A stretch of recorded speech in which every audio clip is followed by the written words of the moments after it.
હું ડૉક્ટર ભાવના એ પુરોહિત, પ્રિન્સિપલ વિવેકાનંદ વિદ્યાલય. મારો આજનો ટોપિક છે, શું ઈશ્વર પાસે માંગી શકાય? તો એનો જવાબ છે હા. કેમ કે ઈશ્વર છે સર્વશક્તિમાન છે.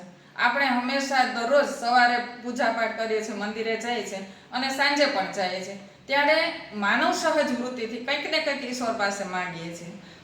તો ત્યારે આપણે ઈશ્વર પાસે માંગી શકીએ. શું કામ? કે સર્વશક્તિમાન છે, આપણે એના બાળક છીએ અને ત્યારે જ્યારે બાળ તરીકે આપણે જાય છીએ તો ઈશ્વર ચોક્કસ આપણી માંગ પૂરી કરશે. પણ એક વાત ચોક્કસ છે કે ક્યારે આપણી માંગ પૂરી થાય? જો આપણી માંગ યોગ્ય હોય તો. આપણને જ્યારે લઈને માંગ જાય છે ત્યારે દાખલા તરીકે કોઈ એક માતા હશે, એનો બાળક પાછળ છેડો પકડીને ફરતો હશે કે માં મને તારી સોનાની ચેન આપી દે, મને તારી સોનાની ચેન આપી દે, તો માં એને નહીં આપે. શું કામ? અને એના બદલે એક નાની એવી લોલીપોપ માંગશે તો આપી દેશે કે ભાઈ સોનાની ચેન છે, એના માટે એને આપવા જેવી યોગ્યતા બાળકની નથી, એટલે એને ન આપે.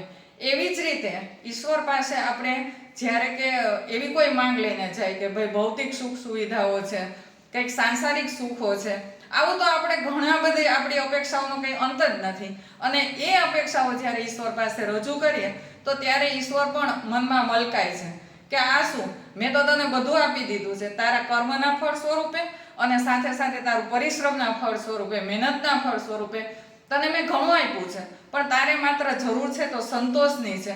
અને જો તને સંતોષ નહીં હોય તો મારું આપેલું જે કાંઈ છે એની કિંમત તને કોઈ દિવસ નહીં થાય. એટલે કે જો સંતોષ હશે તો તું તને મેં આપેલું છે એનું સુખ તું ભોગવી શકીશ, એને તું માણી શકીશ. અને એ પછી માનો કે આ નહીં માંગીએ, ભૌતિક સુખો નથી જ માંગવાના, તો બીજું શું માંગવું?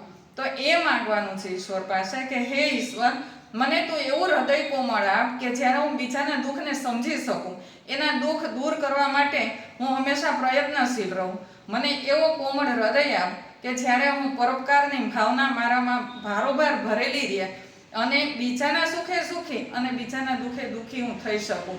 મારું જીવન તું એવું બનાવ જાણે કે ધૂપસળી જેવું, કે ભલે પોતે સળગે છે પણ એની સુવાસ ચારે તરફ ફેલાયેલી રહે છે.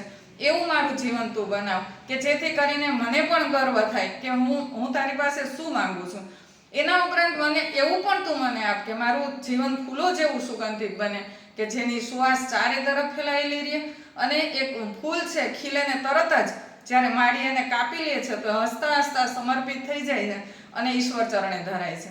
તો મારું જીવન હે પ્રભુ હંમેશા પરોપકારના માર્ગે હું આગળ વધી શકું, જીવનને ધન્ય બનાવી શકું, આવું જીવન આપ. આવું જ્યારે ઈશ્વર પાસે આપણે માગીએ તો ઈશ્વર હંમેશા આપણી માંગ પૂરી કરે.